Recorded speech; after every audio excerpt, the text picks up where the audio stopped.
What's up, guys? Welcome to another episode of Inside the House. I'm Alex. We're here at House of Harley-Davidson, and today we're going to give you a little bit of a pre-trip rundown, we'll call it. Making sure you're ready to ride, making sure your bike is ready, you've got everything that you need. So we're going to start with your bike needs. What do you need to check before you get to your destination, before you even leave on the trip, and maybe what you should be checking for while we're on our trip, while we're riding. Maybe it's a gas stop and we got to take a peek at things. Obviously, tires are going to be the first and foremost item that we want to take a look at, making sure that your tread is acceptable. It's literally the only thing that should hit the road while you're on your trip, so we want to make sure that it's in great shape before you leave. We'll take a look at tread depth, make sure that tires are aired up properly, and also make sure things like the suspension is adjusted for the added weight if you're loaded down with you and a passenger and luggage. And then just making sure overall that the bike is in a rideable condition. There's no oil leaks or anything like that. All your gauges are working properly. The worst thing would be a fuel gauge that isn't reading properly and you run out of gas in the middle of nowhere. Nobody wants to be in that situation. So as far as what you may need, we'll take a look and make sure that we always have rain gear, a couple different pairs of riding glasses for day and nighttime riding, a light pair of riding gloves, and let's do a gauntlet style to make sure if it does get cold out, our hands aren't getting cold. I'll touch again, rain gear. The worst part of riding a motorcycle is doing it while you're wet, bar none. I don't think there's anything that's any worse. So definitely want to make sure we got a good set of riding gear for the rain, and move on to things like helmets. Check your routes, make sure you're not heading through any states that require helmets, and if they do, make sure you have a suitable helmet for that state. Making sure our boots are in good condition. Proper riding footwear is always important. I don't think Chuck Taylors qualify as proper riding apparel. Some people might say differently, but that's just me. So take that for a personal opinion, I guess.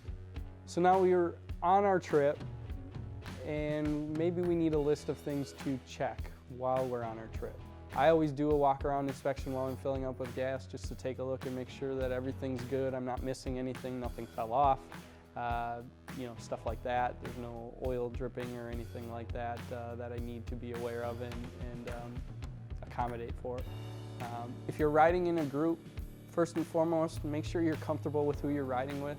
It can definitely put a strain on you, and you'll definitely feel it by the end of the riding day if you're not comfortable in your environment. It's always great to go out and ride with a group of people prior to leaving on a trip, and make sure that the people you're riding with know your riding style, you know how they ride.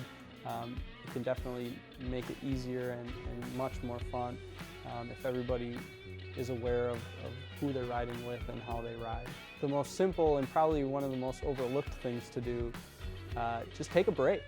Pull over, grab a snack, do some jumping jacks, stretch. A lot of people like to push the limits and think they need to ride so far in one day.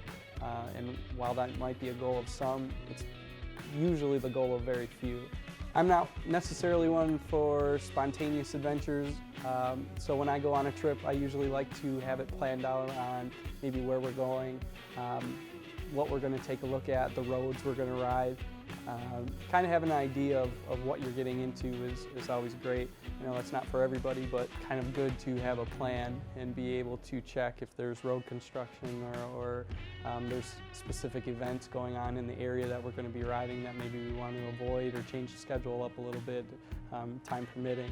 And the best part about taking a motorcycle trip is reviewing it.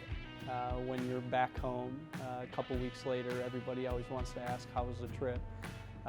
Stop, take pictures of cool scenery, catch that sweet sunset or sunrise, take the pictures of your mileage before you leave, and when you pull in the garage that night you get back home.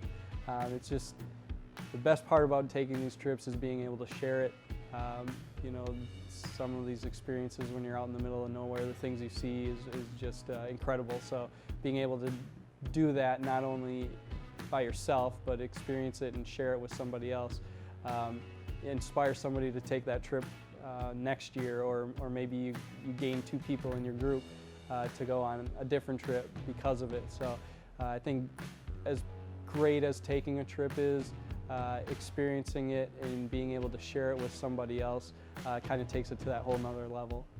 So that'll wrap it up for this week's episode of Inside the House. Glad you guys could join us and hope you enjoyed it.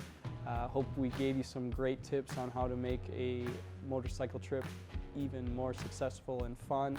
And comment below, tell us about a great trip that you're taking, a great trip that you took. And we want to hear it. We want to see where you guys are riding, and want to know where we should take our next trip. So don't forget, like I said, comment, and subscribe so you don't miss next week's episode. This is Alex, House of Harley. See you next time.